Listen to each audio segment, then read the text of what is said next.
Sir drop year में मतलब अगर हमारा सिलेबस जो है वो हमने 11th 12th में मतलब कवर किया था, मतलब बस बोर्ड लेवल कवर किया है।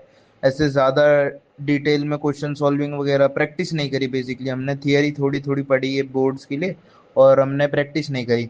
तो हमें ड्रॉप ईयर में सर ऐसा नहीं करना है कि फिर से पूरा 11th 12th, जैसे जो 11th 12th वाले बच्चे पूरा डिटेल में जाके पढ़ते हैं उस तरह से नहीं पढ़ना। हमें क्या करना है कि हमारे जो ऑलरेडी प्रेजेंट नोट्स हैं वो, और थोड़े थोड़े कुछ कुछ टॉपिक मॉडिफिकेशंस हमें करने हैं। और हाँ, प्रैक्टिस पे बहुत ज़्यादा ध्यान देना है हमें। ऐसा नहीं करना कि प्रैक्टिस फिर हम नहीं कर रहे, वापस से सेम गलती नहीं करनी है। उसके बाद कुछ बच्चे ऐसे होते हैं जिन्होंने प्रैक्टिस नहीं करी, बस उन्हें थोड़ा सा और अपनी रैंक को जो है बढ़ाना है। मतलब उन्होंने प्रैक्टिस अच्छे से करी, सॉरी, बट उन्होंने उनको रैंक को अपना बढ़ाना है। तो उन्हें मतलब अपने फिर थियरी वर्क में काम करने की ज्यादा जरूरत है। मतलब जो उनका जो नॉलेज है ना, उसका जो कवरेज है उसे बढ़ाने की ज्यादा जरूरत है। तो उन्हें जो कुछ कुछ जो डिटेल्ड लेक्चर्स होते हैं ना, फिर उन्हें वो देखने की जरूरत है, या फिर कोई एक्स्ट्रा मटेरियल कवर करने की जरूरत है, जैसे कोई रेफरेंस बुक्स वगैरह उन्हें करने की जरूरत है। तो उनसे जो है नॉलेज उनका बढ़ जाएगा। उसके बाद फिर हाँ, और ध्यान रखना है कि पीवाईक्यू जरूर करना है, क्योंकि ड्रॉप ईयर से एक तो उनके पास सबसे बड़ा एडवांटेज आ जाता है कि उन्होंने एक बार पेपर दे लिया होता है। मतलब मोस्ट ऑफ ने एक बार पेपर दे लिया होता है, तो उन्हें उस एग्जाम टेम्परामेंट का अंदाजा हो जाता है। तो ड्रॉप ईयर में हमेशा जो हमें पेपर अटेम्प्ट करना है ना, वो भी उसी टेम्परामेंट से अटेम्प्ट करना है कि हम फाइनल डे पे किस तरह से पेपर देंगे।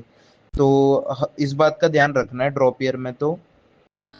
और अगर जैसे हमने पूरी ही तैयारी नहीं करी, मतलब 11th 12th में कुछ जेई के बारे में पता ही नहीं था, तीसरा केस, तो फिर हमें क्या करना चाहिए, हमें ऑप्टिमाइजेशन करना चाहिए। मतलब कि जितना भी जो पीवाईक्यूज में जो जिस जिस टॉपिक से ज्यादा सवाल आ रखे हैं ना, हमें वो करना चाहिए, ताकि एटलीस्ट हमारा जेई मेंस क्लियर हो और हम अच्छी तरह से। क्योंकि देखो, जेई की तैयारी करने में 2 साल लगते हैं, पूरे 2 साल लगते हैं, अगर अच्छी रैंक लानी है तो, एडवांस वगैरह क्लियर करके अच्छी रैंक लानी है तो। बट अगर 1 साल है हमारे पास, अब सीरियस हो गए हैं हम, तो हमें बोर्ड का टेंशन हमारे ऊपर है नहीं। तो हमें इस चीज का बहुत ज्यादा फायदा उठाना है।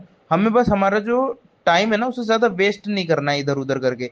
एक चीज फॉलो करना है, ऑप्टिमाइज करो उस चीज को। जैसे सिलेबस भी है ना, तो सारी चीजें मत पढ़ो उसमें।